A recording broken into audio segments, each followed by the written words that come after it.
Am I talking to you or am I talking to camera? Yeah, talking to me. And we'll come down.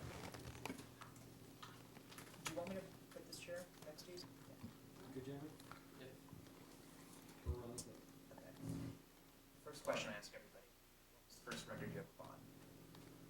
The first record I ever bought was the Everly Brothers' Dream, which was on Cadence. And I bought the 78, which dates me a little bit. But I went with my grandmother and we walked over the 207th Street Bridge, uptown Manhattan, and went to a store, and that was my first record. And at that point, you could buy either 45 RPMs, revolutions per minute, or 78. And since we didn't have the new, phonographs, because we didn't have that much money, I got the 78, which was much more fragile. If you dropped it, it broke into a million pieces, but that was my first. No, that's a great one. Kemba? Yeah, I'm sorry. Okay.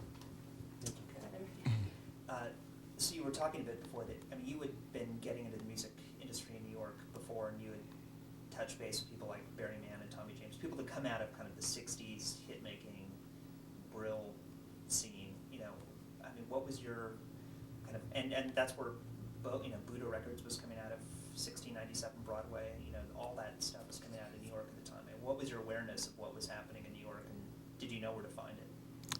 I was a huge fan of rock and roll music when I was 5 years old, and most kids were coming home from school to play Cowboys and Indians. I was going home to watch American Bandstand and Alan Freed in the afternoon. And my dream was to be a teenager because the songs that I was listening to glorified teenage life and made it into something almost mythical and magical. So while everybody else was outside wanting to be Wyatt Earp, I wanted to be Eddie Cochran. So I was very aware of music from that time forward. When I got a little bit older, actually when I was about 14, I actually went down to the Brill Building and went knocking door to door playing songs that I was writing, because that was where it was all happening. Every great song that was on the radio came out of there. You had Barry Mann and Cynthia, you had Carole King, you had Jerry Goffin, you had Ellie Greenwich and Jeff Barry. It was amazing. Neil Sedaka.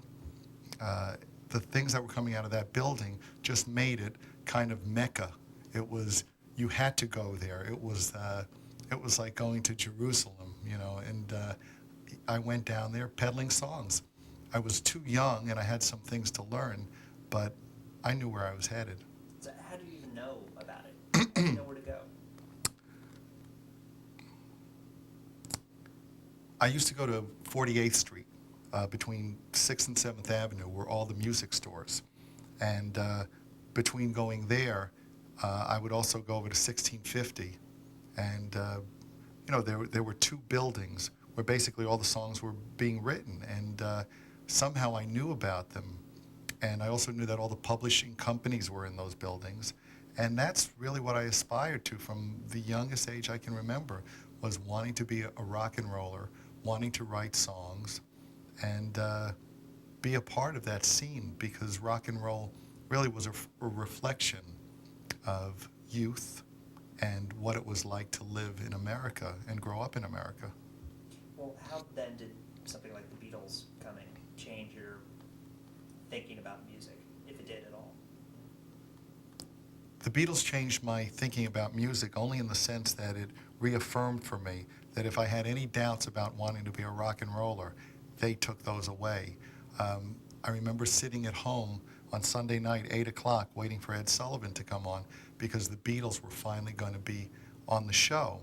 And as soon as they came on, I remember turning to my parents, who were giving me a lot of flack about my hair at that time, and I just went, "Don't you understand why I can't cut it?" And when I saw them, I was a fat, unpopular little kid, and I looked at the Beatles and said, I can't be the Beatles. I may not be as good as they are, but I can tap the nerve that they're tapping. Something inside me said innately that I knew what they were doing, or that nerve that they were getting at. And at that point, there was no turning back or no discouraging me. That's what I was going to do. Well, I was talking to this music historian yesterday who had this theory that, that when the Beatles broke, and even when the Stones first came over and the Animals, it was all pop music. They're all called pop bands. And and sometime around 65, there became rock and pop, and they kind of went in two different directions. And one became, maybe it was kind of the Love and Spoonful were kind of bridging the gap with the grassroots, but then kind of became bubblegum over here, and, the way of Hendrix and Jefferson Airplane and everything the other direction. It kind of became two separate things. Either you liked, all the rock critics like rock and kind of put down pop at that time.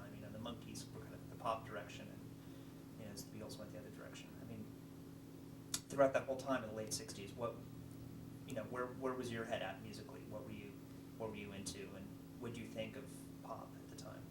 The problem with rock critics has always been that basically they're bitter and frustrated musicians, and most of their attitude is based upon, I could do that better.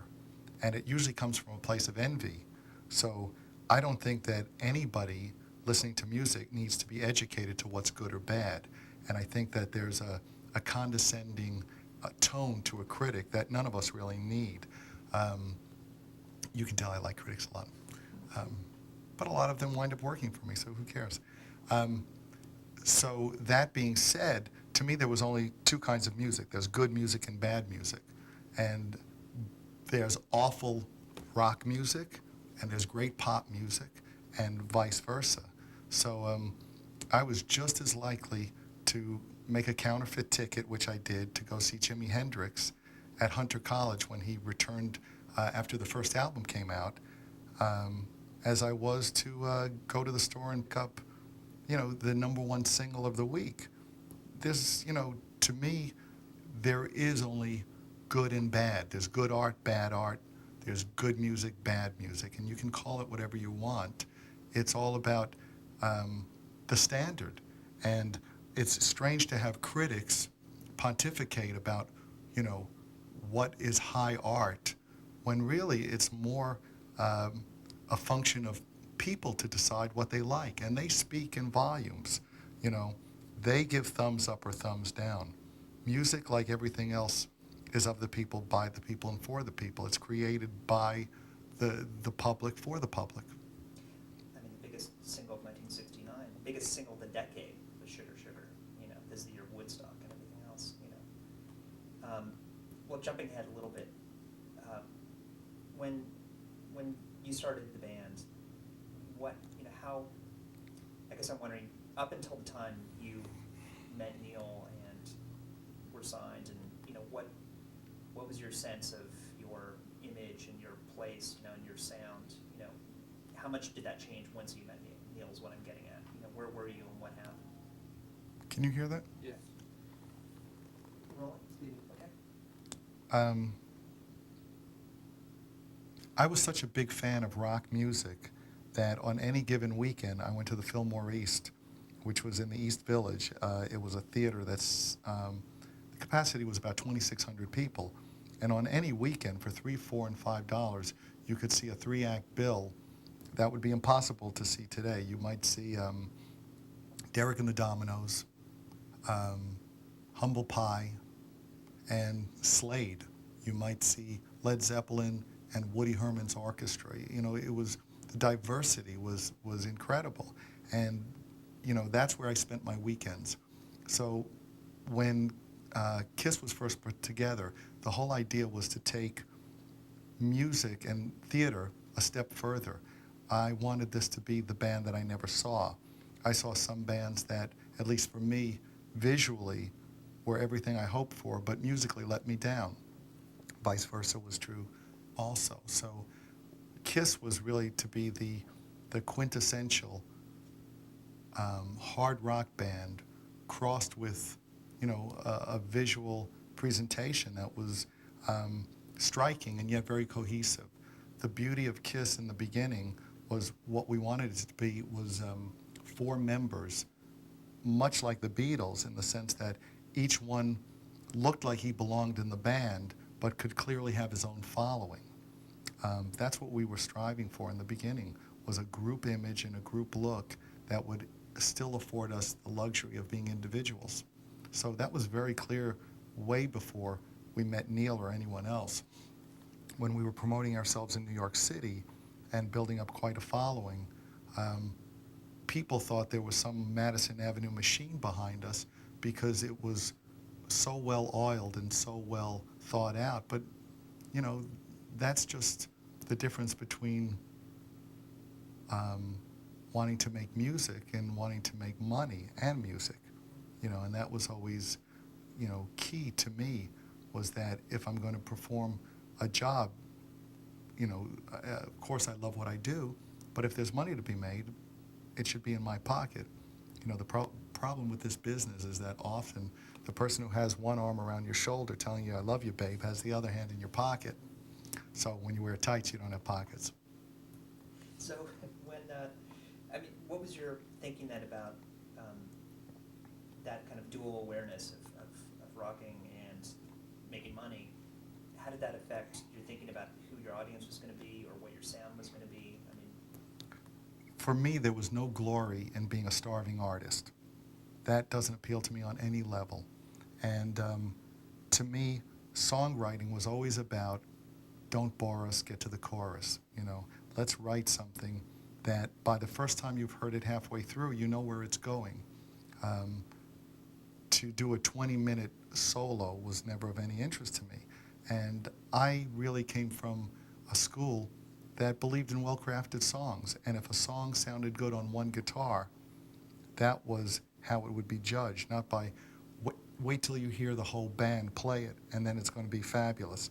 No, if it's good, it doesn't need orchestration or a big arrangement. So in that way, what was key was great songs. And that goes back to, again, the Brill Building and all those great writers, was that, you know, the songs were familiar, they touched a nerve in you, and the melodies were memorable. That's, you know, that's really what I was about and always believed in and still do.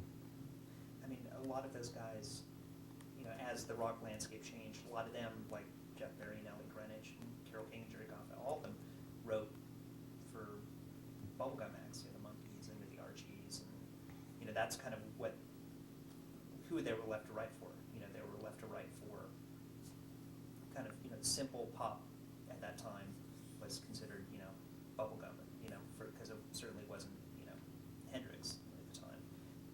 I'm just wondering, what was your whole take on, you know, on bubblegum music, or even that label? What do you think of that? And because in a way, those songs are all about, you know, being direct, having a hook, having a chorus that sticks with you from the first listen.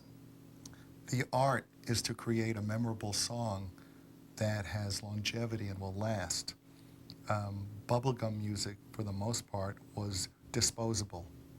And it was as disposable as bubblegum is. You chew it, like the flavor, and then you spit it out. So that was, for me, the problem with that, is that it didn't have depth and it didn't have weight to it. And perhaps part of the reason some of the greatest writers were writing that was because of the business and political moves of Don Kirshner and Screen Gems, which left a lot of talented writers in a place where they weren't quite sure where they belonged or where they could go. So the songs were well crafted, but you know, they lacked something, so that 25, 30, 40 years later, they're not remembered in the same way that We Got to Get Out of This Place is, or any one of those songs that were covered by British acts that were, you know, akin to the Beatles at the time. Absolutely. I mean, Boy, I'm smart. Sounds great. I mean, one thing Artie Ripp was saying yesterday, that his problem with all the acts that Neil had been working with, the Buddha, all these 1910 Brooklyn Company, was just that they were all studio guys and there was no band, and that to be smart about the industry, you need to, you know, work on a career. You have to build a career, not a record, you know, and you have to build an image, not just a song. And that seems like a lesson that maybe, you know, certainly Neil learned, but something you probably learned just instinctively. I think that music is only part of a package. It's so important to have an image and something visually that ties it to the audio. And perhaps that's what was missing, in part with all these bubblegum acts, is that I'm not sure that the same people weren't playing on all the records. I mean, that was my thought at the time. And it was faceless. When you can create an image to a band that is kind of analogous and correlates with the band's music, then you've got something that you can sink your teeth into. And the greatest bands were ones that had an image and music that kind of epitomized what they represented, visually. So let me ask you, once you got signed, well, first of all, how did Neil find you or vice versa? And tell me a bit about him, like what kind of a guy he was. The way we came to Neil Bogart, let's start that again. I certainly knew of Neil Bogart because by the time he was at Buddha, they were the #1 singles label. And the tracker, let's start that again. I want to come up just great. I was well aware of Neil Bogart because his track record at Buddha made it the #1 singles label. That being said, coincidentally, when KISS was promoting itself in New York and building up quite a following, we met the man who became our manager, Bill Aucoin. And he said, if I can't get you a record contract within 2 weeks, we'll part company. And the gentleman he went to see was Neil Bogart. Interestingly, though, when Neil heard us, he had never seen photos of us. And he wanted to sign us based upon the music. When he saw the image of the band, he was one of the early people saying, take the makeup off. He was not a fan of the makeup and believed that we would go further without it. And as a group, we said, my way or the highway. This is something we believe in very much. At that point, we did sign with him because he seemed to understand what we were trying to do. Although his perspective was so different, I've always thought of Neil as P.T. Barnum, somebody who certainly was adept at getting a hit record, but there wasn't a lot of regard for the artist. If he could get you a hit record by, you singing in Swahili dressed as a chipmunk and it ruined your career tomorrow, it didn't matter because you got a hit record. And there were times where certainly we butted heads over that kind of stuff. That being said, he really was one of the last of a dying breed. He was the old school, but he was on the cusp of the new music. So he was a transitional figure, and it was interesting to see those people and how they worked, as opposed to some of the people who came in afterwards, who I think believed more in nurturing talent and would find somebody album after album until they finally, their talent finally came to fruition or hit the masses. But Neil certainly stuck by us and was one of the early members of the team. I'd read that he, and maybe this isn't true, that he would encourage you guys to do things like cover songs he didn't really want to do.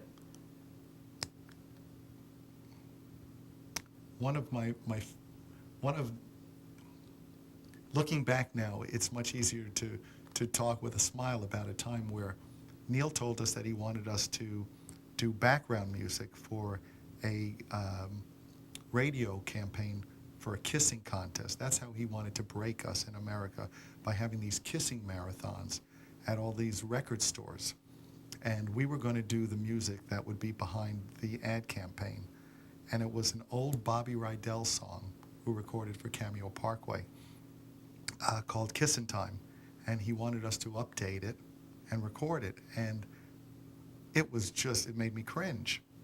And after a lot of wrestling, we said, we'll do it. And he gave us his word that it would never be released as a single. Well, a few weeks later, it was on the radio. And you go, but Neil, you promised us. And he would go, yeah, but it's 65 on the charts or something.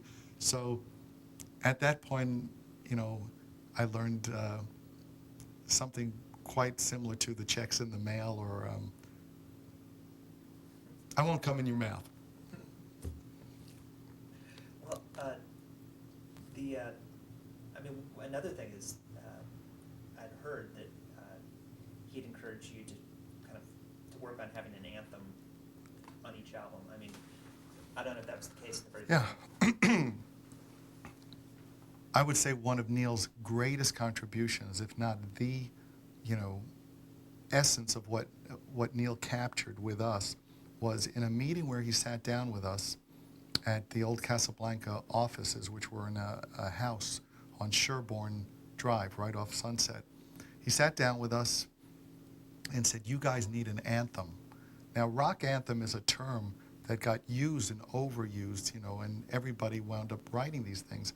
But Neil really coined that phrase, and it was in a room with us where we sat and said, "What are you talking about?" And he said, "You need a song that's a rallying cry. You need a song that the audience will relate to and say, that's what I'm about, that's what this band is about." And the only comparison he could make was to Sly and the Family Stone had "I Want to Take You Higher." And he said, "You need an anthem."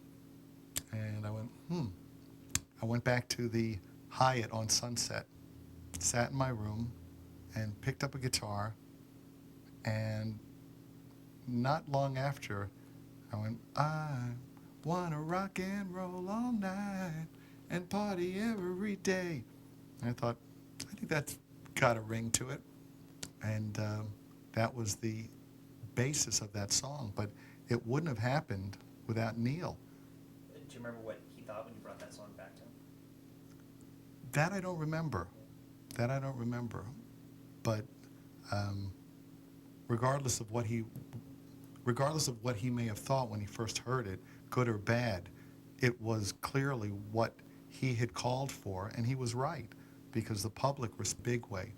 We were at a point in our careers where we were certainly well known, but I think it was vague at that point. Oh yeah, the guys with the makeup.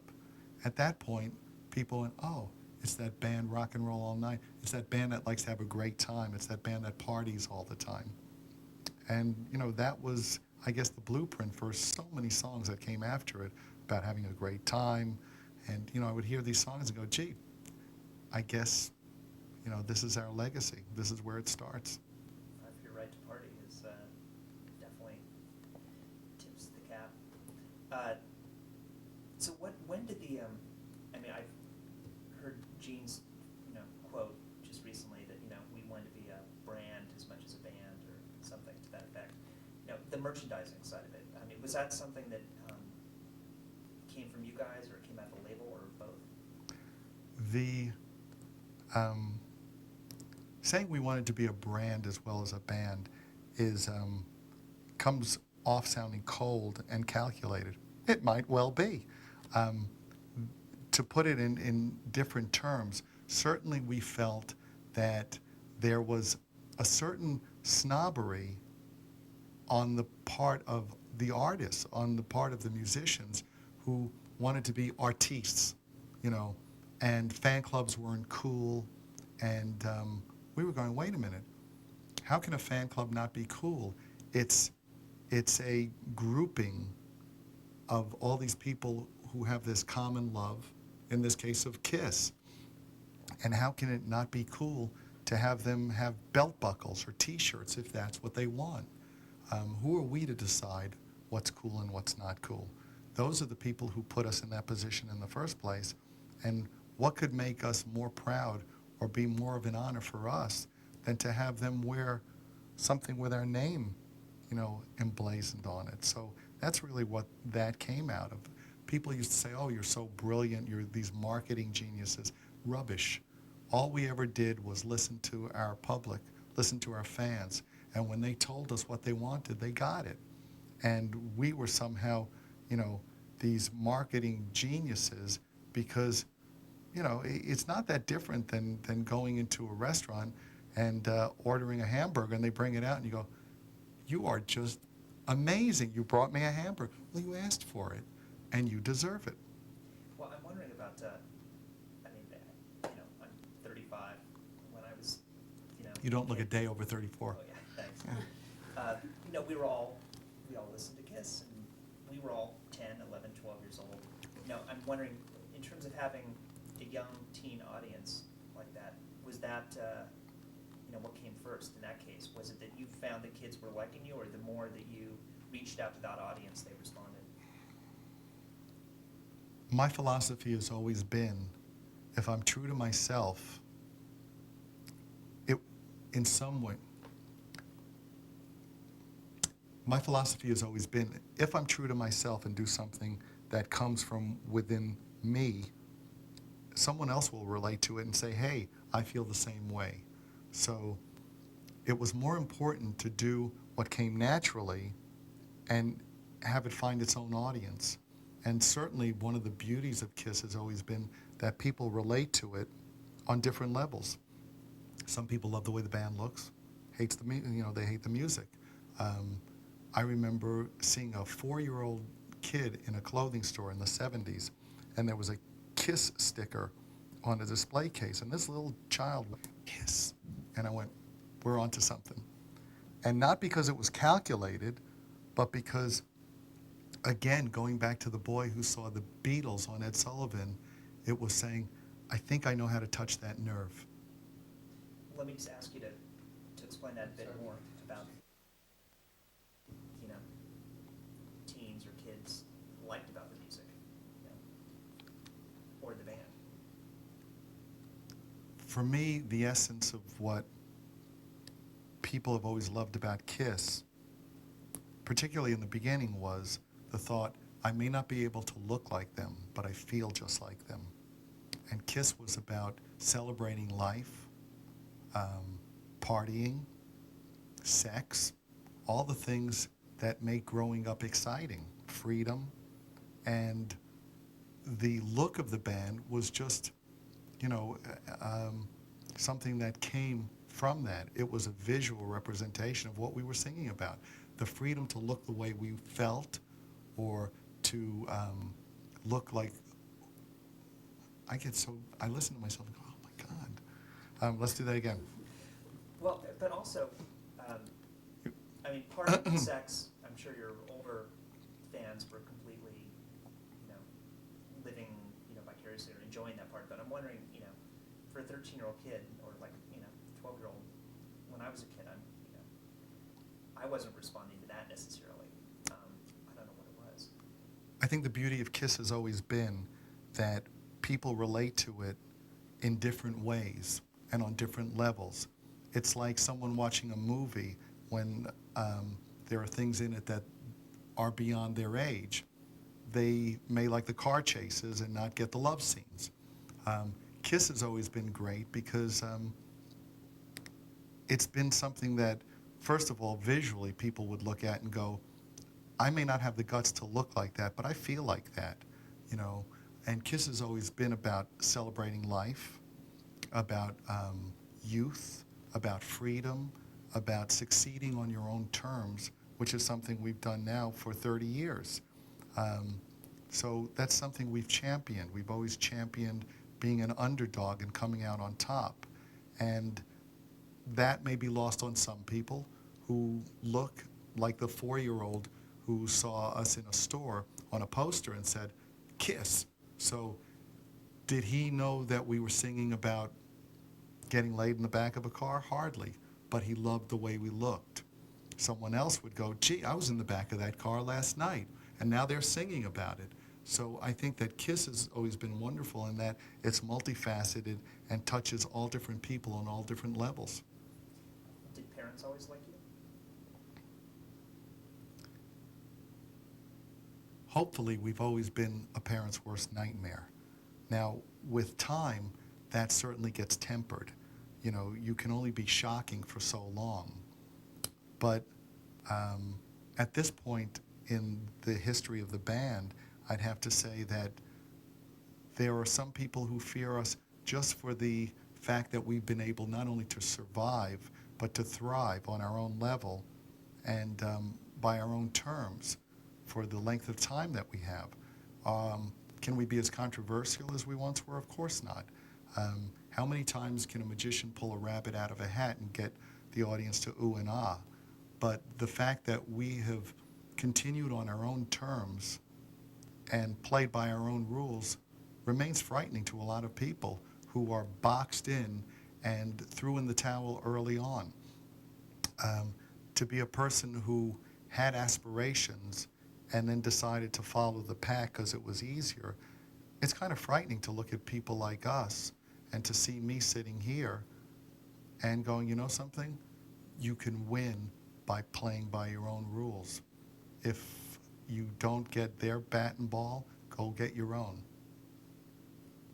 I mean, I'm just wondering if there are any specifics of, do parents groups go after you, or what did they think when you said, don't sell our kids, dolls or something? I'm just wondering, did those things ever come up at the time?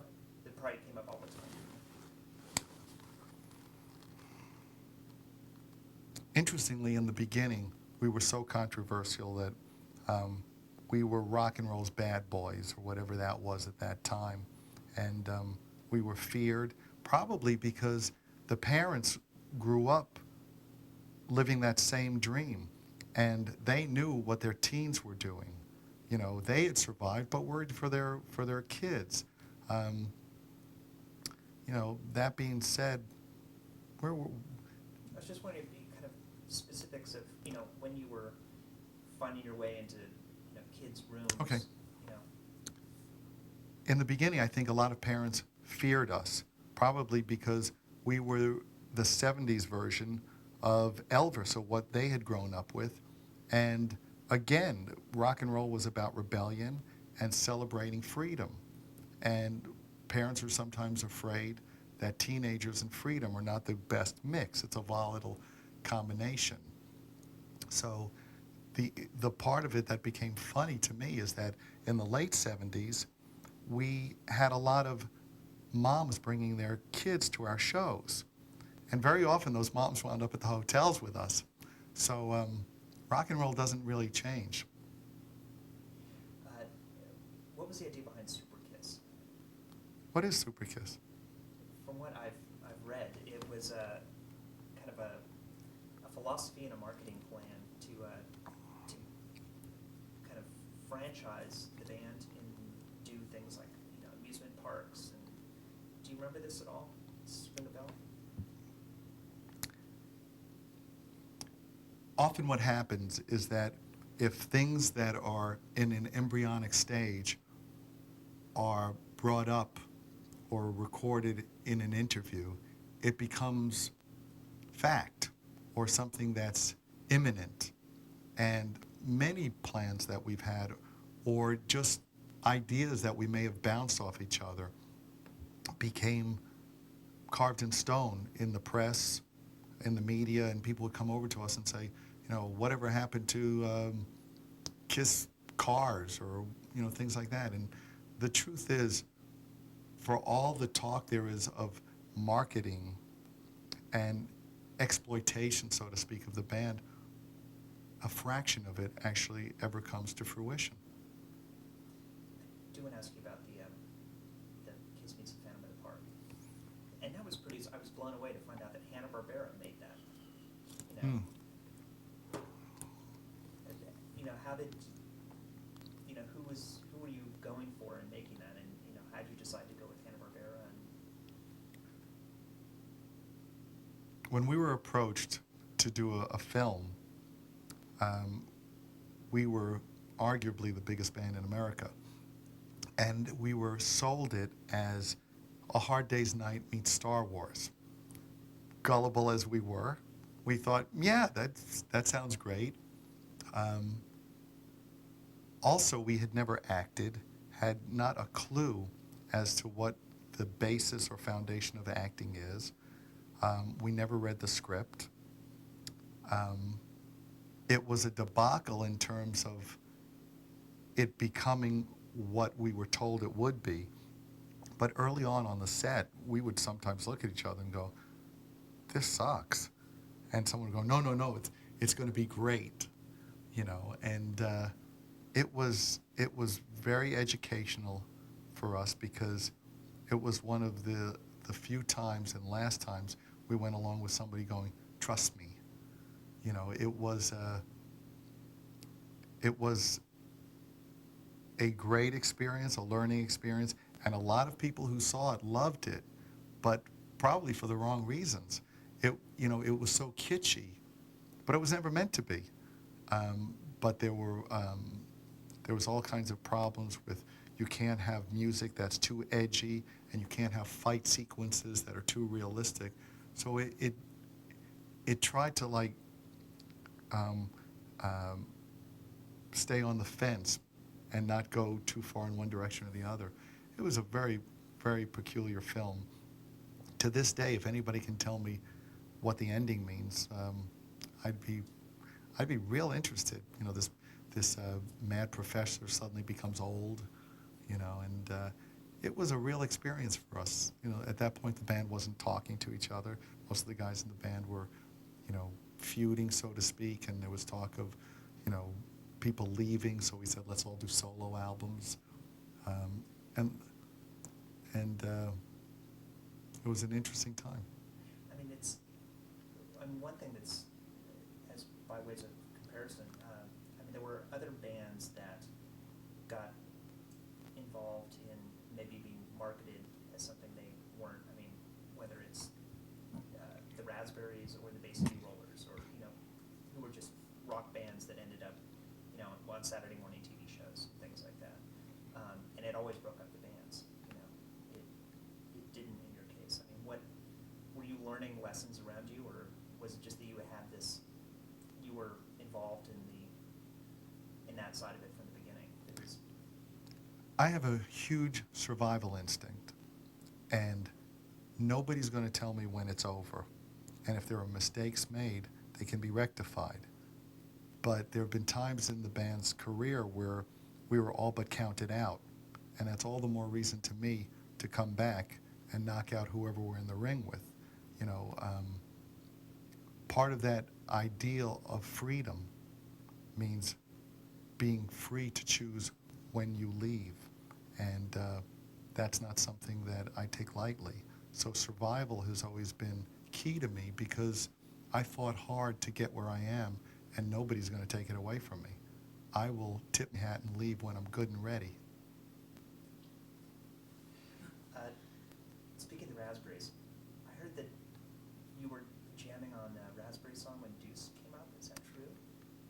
I was a huge Raspberries fan, and they're one of those terribly maligned bands who just happened to be at the wrong place at the wrong time, so nobody could make heads or tails of them.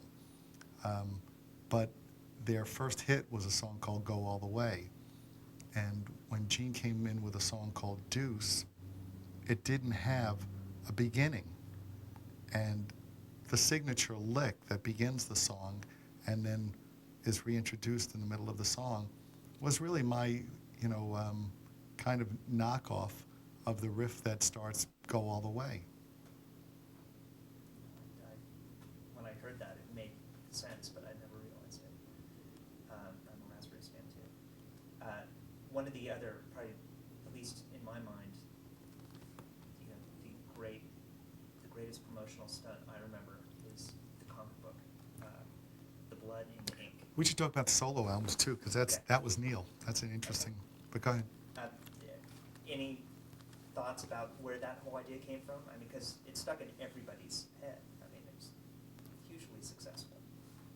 Somebody, when the Marvel comic book was being made, came up with the idea that we would use real Kiss blood in the red ink. And it was so right on, because who but us would ever do something like that? And some people were just outraged and offended, that we put blood in the red ink. I always said, be thankful they didn't want something for the yellow. That's a good one. Well, tell me about the solo albums. You said that came from Neil. That was what was happening at the time. Why did you come up with that? The solo albums came from the solo albums were the result of friction in the band, where I believe it was Ace wanted to leave. And we sat with him and said, instead of leaving, do your album. We'll all do albums. We'll all do solo albums, let off steam, and then we'll reconvene after that. And it'll give each one of us a chance, but instead of one person doing it, we'll all do it, and you'll have your cake and eat it too. You don't have to leave to do another album on your own.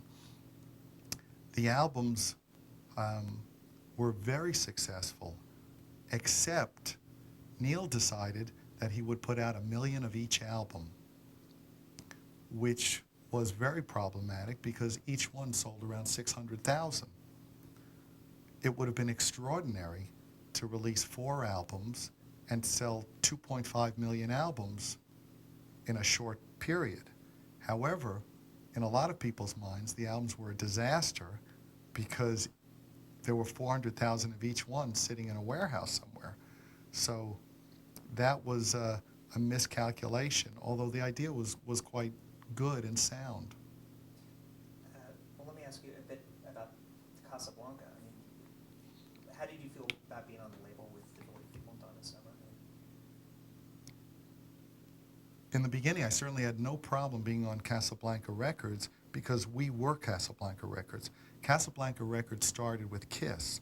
Whoever else got signed and whoever else came on board later were really, following our parade, When Neil left Buddha, he left to start a label that originally he thought of calling Emerald City. It was ultimately called Casablanca, and he said to us, I want you to be the first act on the label. So, So when he came up with an idea like the Village People, were you kind of like, Neil, maybe you should lay off this idea? Or?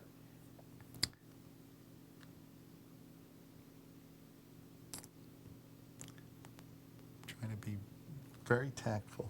Well, you don't have to be. Oh, I do.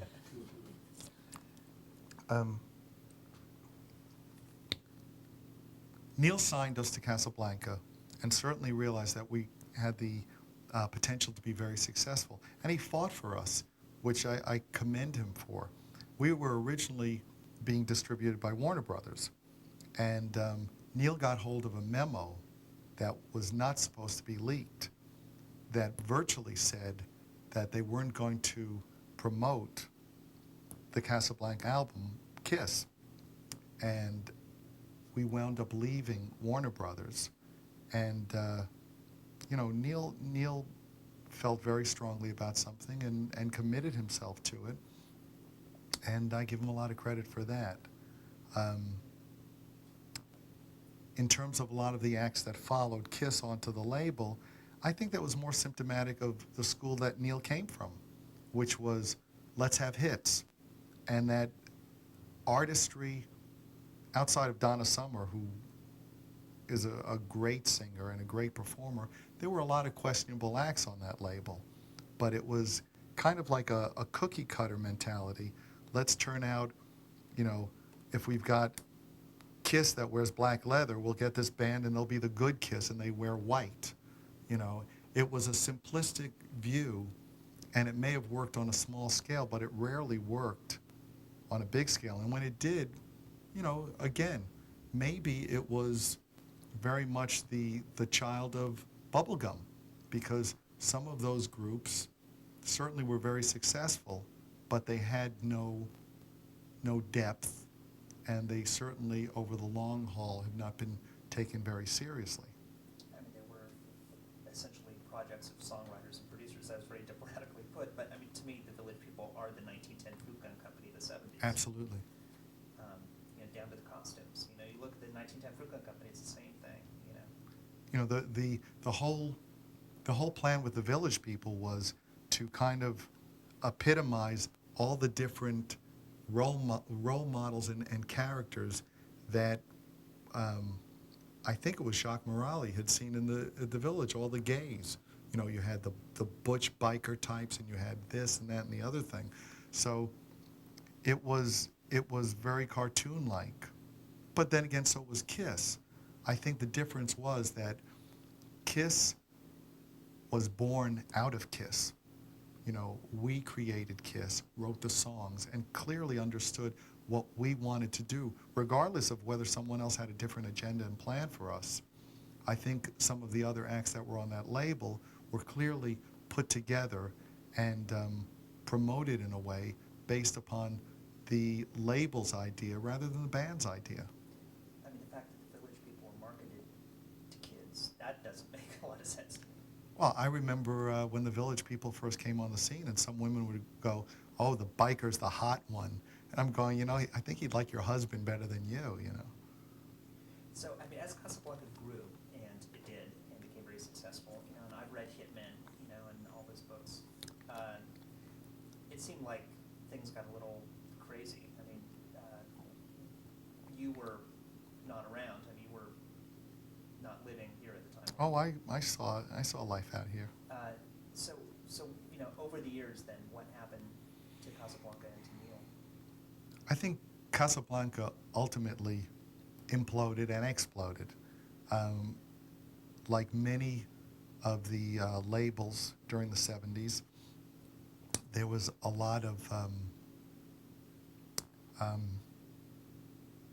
abuse and entertainment of questionable types. And it took its toll. It took its toll on people's health and their judgment. As somebody who's been straight most of my life and, has never done a line of cocaine in his life, I saw things going on that were, just ghastly. And more so because it impaired a lot of people's judgment and didn't allow people to do their jobs as well, perhaps, as they could have. There was a lot of substance abuse, but that's well documented. And it wasn't that unusual because people didn't realize what they were fooling around with. It's almost like if you're in a sports car, you're in control until all of a sudden you're not in control anymore. And you realize it until you're going off the road. So I think, that was symptomatic of a lot of what was going on with a lot of record people. And Casablanca was in its glory during the late 70s. How did you part company with Neil? We always stayed family with Neil. And when Neil went on to form Boardwalk and had other interests and other visions and mountains that he wanted to climb, there was no denying or wanting to remove Neil from the family. I mean, he was there from the beginning. Neil actually came up with the drum riser that goes up in the air. That was Neil's idea, and he deserves the credit for that. And he was somebody who was with us regardless of what his thinking was or whether it was always in keeping with our thinking. He was there from the beginning. And I remember going to visit Neil after he had left Casablanca at his new offices, and I remember having dinner with him. And Neil was family. Neil was somebody who was there from the beginning and shared, the early days and the early glory days of the band. And, how much he was responsible, he was there, and he was another piece of that puzzle. And I have no idea what would have happened to the band without Casablanca and without Neil. There were a lot of people in the beginning who said, "You guys are onto something, but we don't know what to do with you. We're not going to sign you because we don't understand what you're doing." Neil, God bless him, he got it. He got it and understood that this potentially could be big, and he fought for us. And God bless him for all he did. That's one of the reasons I'm here. And what happened to Neil then? And how sudden was his passing? Neil fought cancer for a while, and it was clear that he wasn't doing well. And his passing, like anyone's who you're close to, is always sudden. Nothing prepares you for it. And forgetting about the relationship with professionals and business people, there's a family involved and children, and a wife, and that's always tragic. Children lose their father. A wife loses her husband, and we lost a friend. I just want to ask one question about today. Now that you probably have kids of the kids who were first coming to see you, how has that relationship changed, or is it not changed at all in terms of how you reach different age groups?